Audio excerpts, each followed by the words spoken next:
Bonjour, messieurs, dames de l'UPNA. On se rencontre dans le cadre des élections professionnelles de la Chambre d'agriculture. Mais j'ai envie de savoir, pour Parallèle Sud, quelle est votre vision de l'agriculture à La Réunion? Donc déjà, la première question qui s'impose un peu, c'est l'agriculteur réunionnais, comment se porte-t-il aujourd'hui? Comment va-t-il?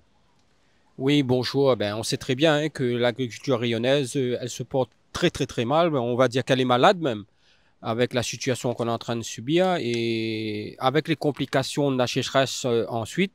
Là, actuellement, c'est vraiment compliqué à gérer le monde agricole. Et la sécheresse, on peut penser sans doute que c'est dû au réchauffement climatique. On a la pire récolte de canne de tous les temps, de mémoire de planteurs, je crois. Le litchi, c'est pas terrible non plus. Est-ce que vous considérez que le réchauffement climatique a déjà une action sur les résultats des planteurs? Effectivement, c'est même pas une question. Ça fait quelques années qu'on peut voir les répercussions sur les rendements. Maintenant, le réchauffement climatique a surtout été mal intégré dans nos politiques publiques.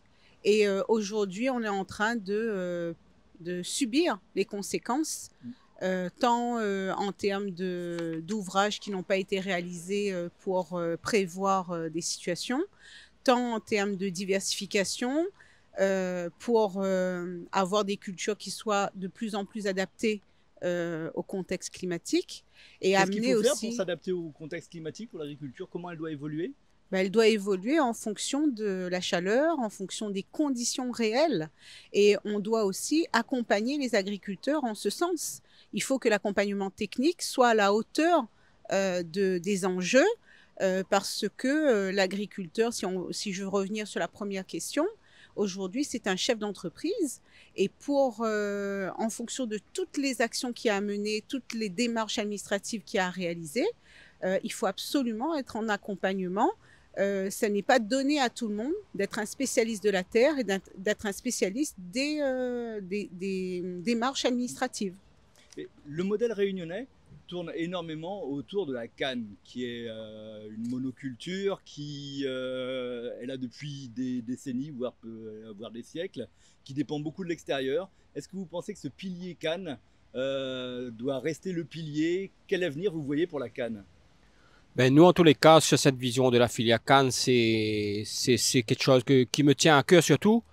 Parce qu'on sait très bien, 18 000 emplois directs, indirects, il y a beaucoup de conséquences sur le monde agricole. Et cette filière entraîne les autres filières, qui soient l'élevage, le maraîchage. S'il y a pas la canne demain matin, on voit du mal à continuer à faire d'autres filières. Diversifier, oui, on est tout à fait d'accord sur la diversification, mais on sait très bien, on est sur une île. Et recouvert d'autres cultures que la canne, ça va être très compliqué pour gérer en tous les cas sur notre île. Si on perd cette canne demain matin, je pense qu'il y aura beaucoup de filières qui s'écoulera avec. Il y a un risque de perdre la canne?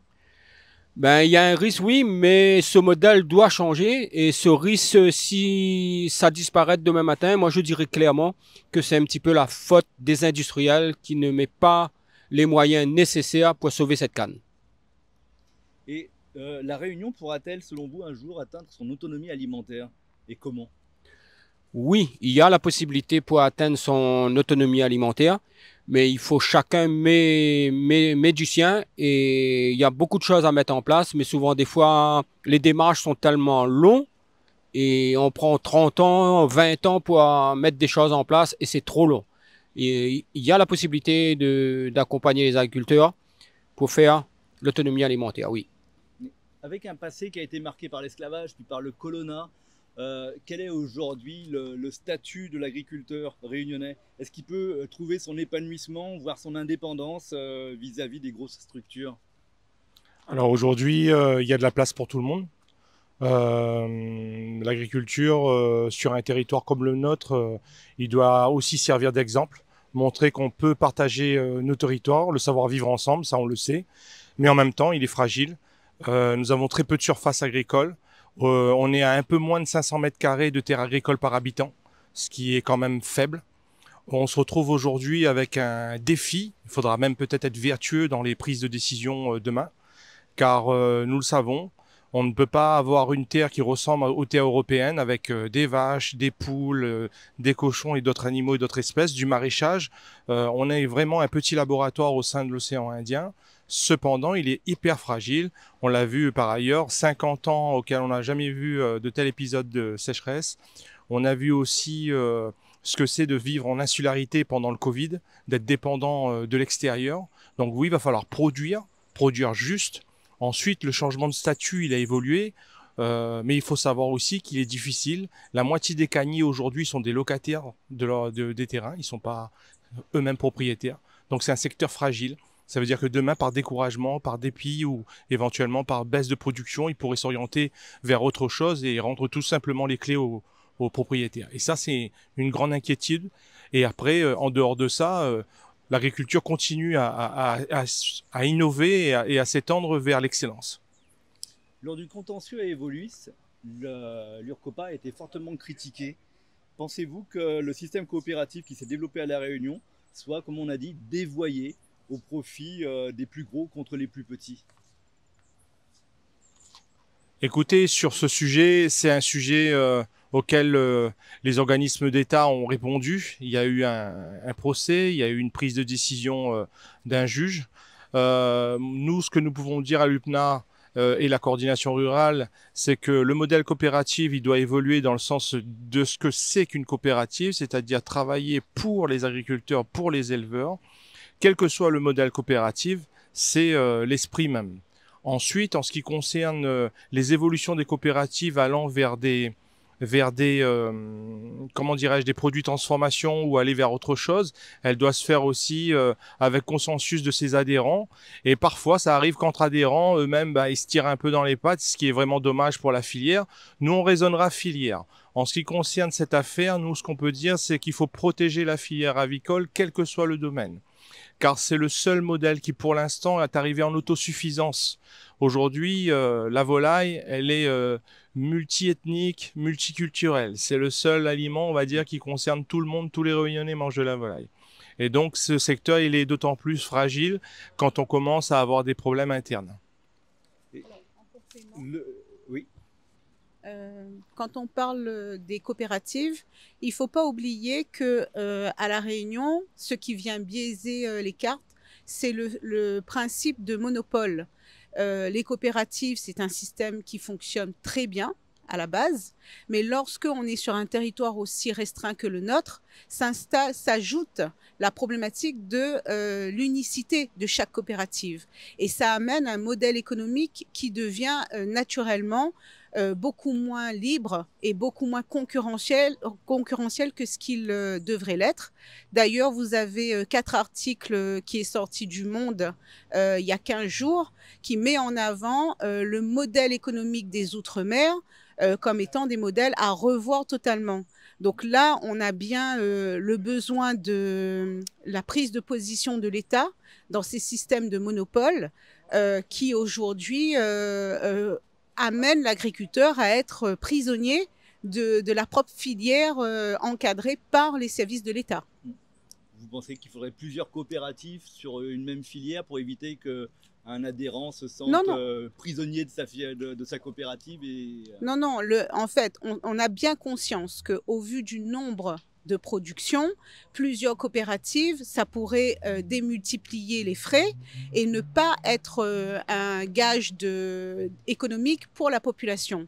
En revanche, une régulation des prix à l'intérieur des coopératives et la distribution des marges entre le producteur lorsqu'il dépose et le consommateur, ce qu'il va payer, est un réel sujet qu'il faut aborder quand on a des systèmes de monopole.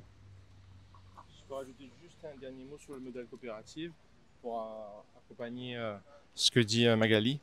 Donc en fait, il y a aussi autre chose qu'il faudrait souligner. Vous savez qu'aujourd'hui, quand on intègre une entreprise et qu'on veut travailler dans celle-ci, parfois on a des contraintes auxquelles on ne doit pas avoir un revenu supérieur à 30% lié à son activité pour ce client.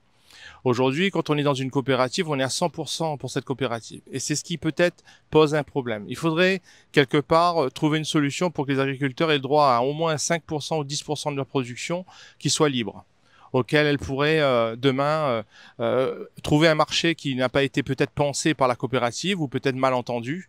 Et ça peut être une solution. Les coopératives, elles garantissent un bilan sanitaire, c'est vrai. Elles garantissent une traçabilité, c'est vrai. Mais je pense que l'agriculteur est à même aussi de choisir à un moment donné s'il veut être à 100% ou à 80% ou le pourcentage qu'il veut dans une coopérative. Et c'est ce qui pose problème aujourd'hui ici. Comment peut-on protéger les terres agricoles face à l'appétit des lotisseurs et des investisseurs du tourisme? Aujourd'hui, on a beaucoup de réglementations qui sont en place pour la préservation des terres agricoles.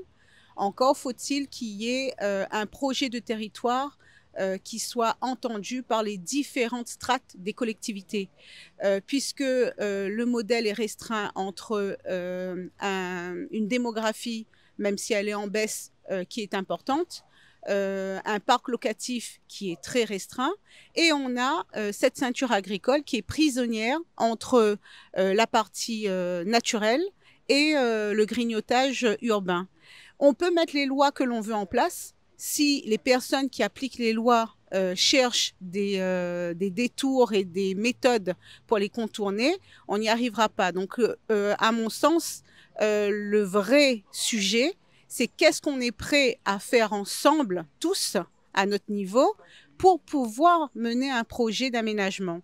Et c'est important qu'il y ait des personnes qui ont cette volonté d'agir pour représenter les agriculteurs, pour trouver le juste milieu dans cette difficile équation qui est la nôtre et qui est celle, malheureusement, de tous les territoires insulaires.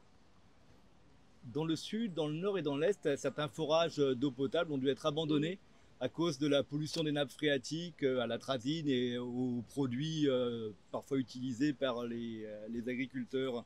Le CIRAD a même révélé dans une récente étude et qui portait sur le sud, mais qui peut porter sur toute la Réunion, à mon avis, qu'il y avait une pollution chronique due, notamment, ils retrouvaient le glyphosate et puis l'atrazine dedans. Comment expliquer alors que le monde agricole continue à plaider pour l'utilisation de produits chimiques? Écoutez, ici à La Réunion, en tous les cas, nous, les produits chimiques, on est quand même bien encadré sur la formation d'utilisation de ces produits.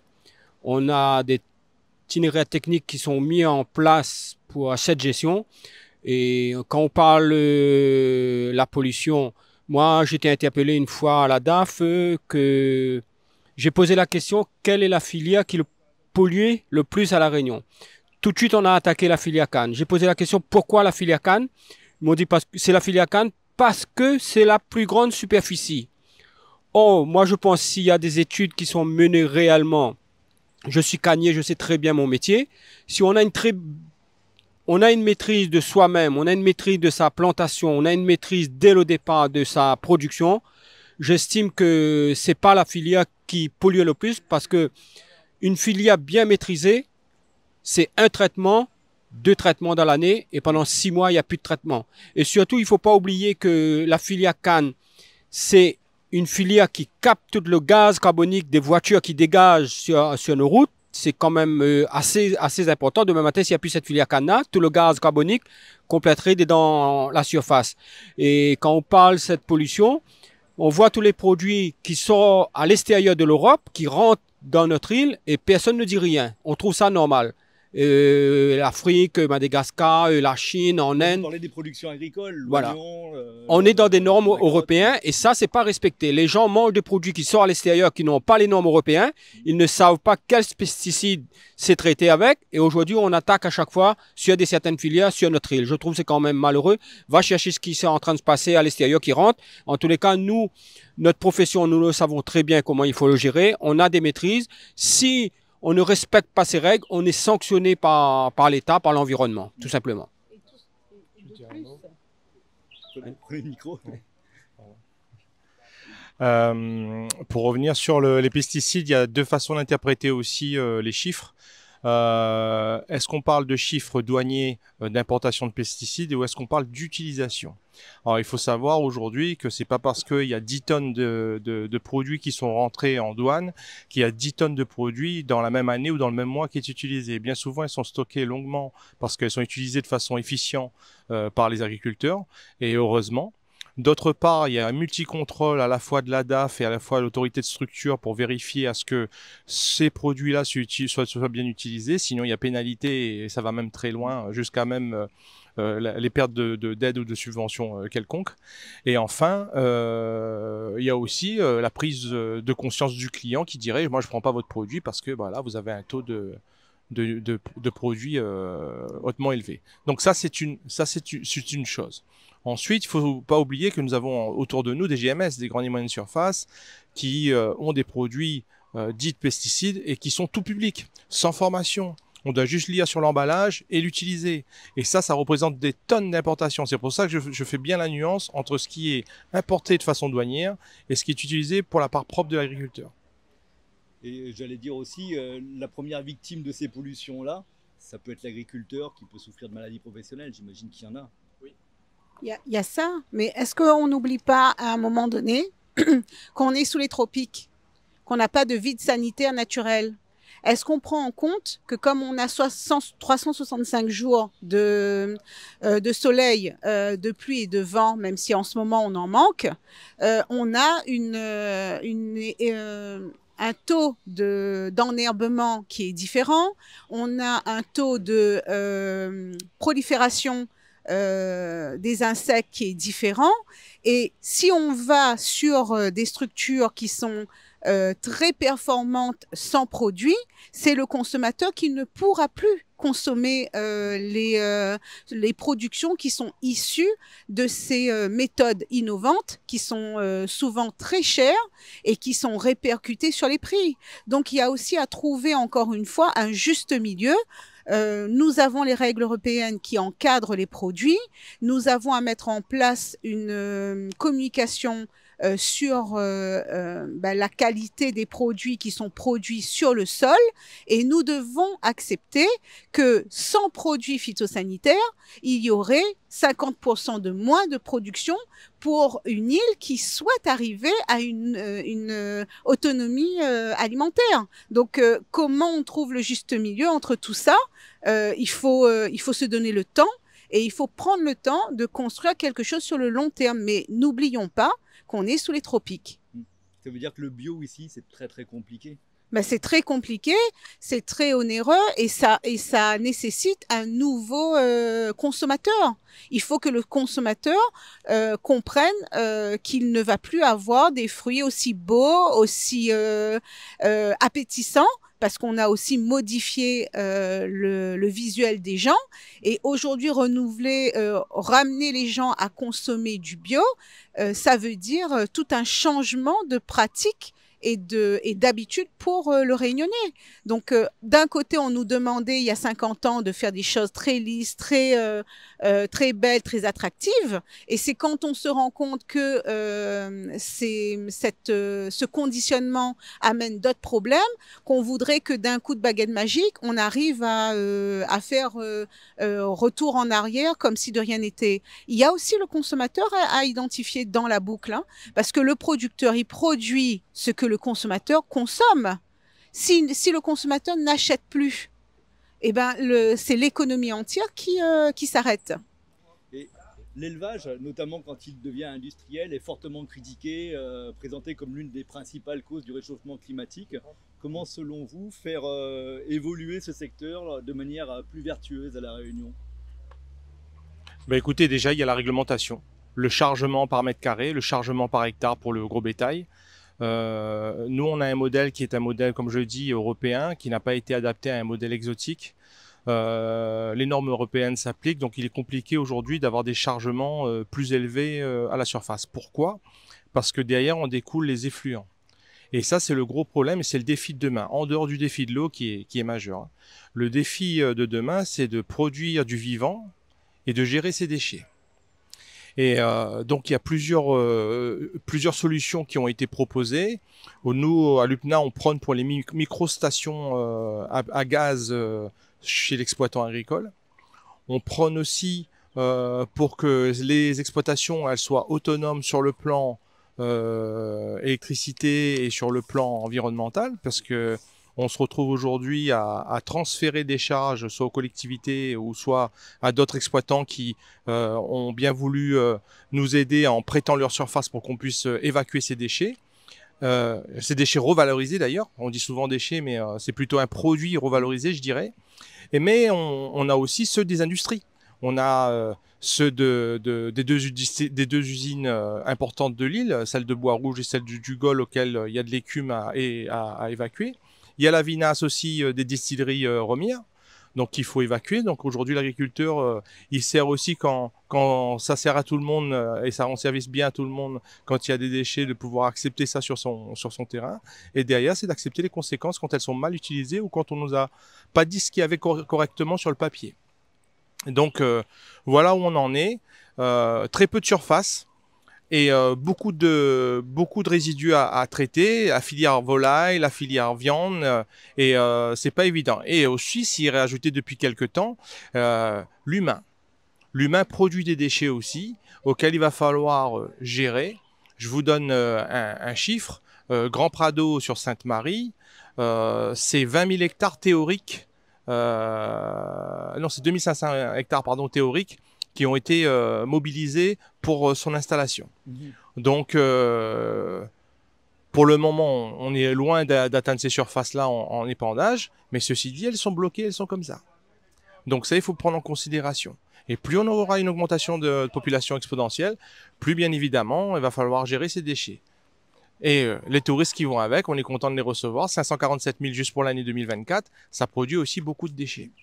Donc, avec tout ce que ça comporte. Donc, quand on parlait de nappe phréatique tout à l'heure, n'oublions pas qu'on urine aussi, nous. Donc, on transporte aussi quelque part ces molécules in facto. Comment l'agriculture réunionnaise pourra être un jour capable de nourrir la population avec des produits sains, bio et à un prix abordable? Parce que bon, le taux de pauvreté, dans ce qu'il est à La Réunion, c'est pas facile de s'acheter des légumes sains, bio, qui coûtent très cher. Écoutez, là-dessus, c'est un défi à emmener.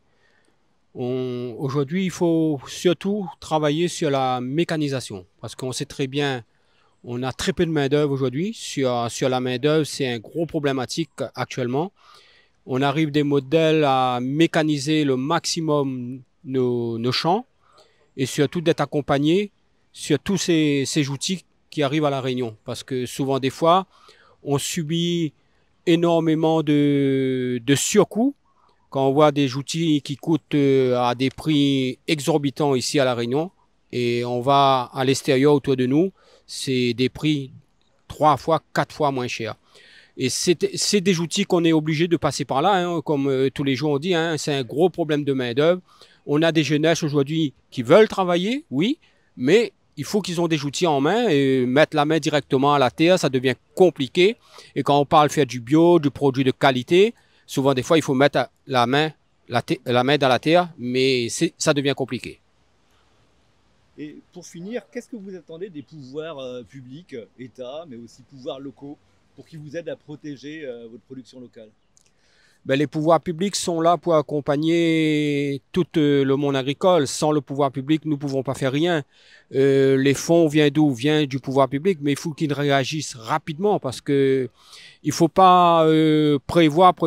Ça fait 20 ans qu'on est en train d'attendre des choses apparaître, mais on voit que tous les ans c'est pareil. L'année prochaine, on va faire mieux. L'année prochaine, on va faire mieux. Mais tout le temps, c'est pareil. Les pouvoirs publics, ils ont les moyens d'accompagner ces gens-là, mais il faut agir rapidement. Alors, pour finir peut-être, ce qu'on attend, c'est d'être entendu par les pouvoirs publics. Ils ont un rôle pour prendre des décisions et nous, on doit être force de proposition. L'objectif de la candidature de l'UPNA aux élections de la Chambre, c'est bien d'être là, présent et force de proposition et dénoncer lorsque nous faisons des propositions qui sont qui nous semblent être les meilleurs, nous, le monde agricole, et qu'on n'en tient pas compte. Et ça, c'est le rôle principal d'une chambre consulaire, c'est de défendre les intérêts des producteurs. Et nous espérons être là et se faire entendre par les pouvoirs publics. Eh bien, merci Magali Onesio, Dominique Klein, Florent Picard. Mais je vois que M. Klein avait un mot à dire aussi. Non, ben, c'est nous qui vous remercions de ce petit débat. Merci beaucoup. Merci. Si vous avez aimé cette vidéo de Parallèle Sud, média réunionnais indépendant, partagez-la. Et si vous voulez soutenir la liberté de la presse, faites un don sur notre site parallèlesud.com. L'info est un droit, mais elle a un prix.